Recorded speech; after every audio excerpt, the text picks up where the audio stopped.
அட ஆடியா?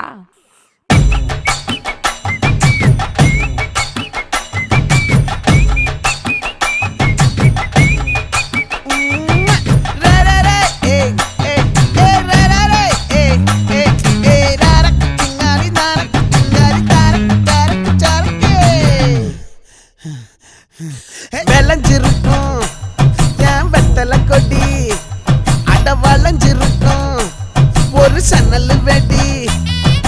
தோட்டா ஒரு கண்ணால தொலைஞ்ச ஒரு பொண்ணால வாக்கா இந்த வம்பால வல விரிச்சிட வந்தாளே. பார்த்து வளைச்ச தேக்கு ஓம் பட்ட உடம்பு சோக்கு, என்ன குத்தும் குறும்பு மூக்கு, கொஞ்சம் ஓய்வை கொடுத்து தாக்கு. என்னடி சித்திரமே இங்க நீ பத்திரமே, சொல்லுடி கட்டளை எத்தனை நான் செய்வேன்.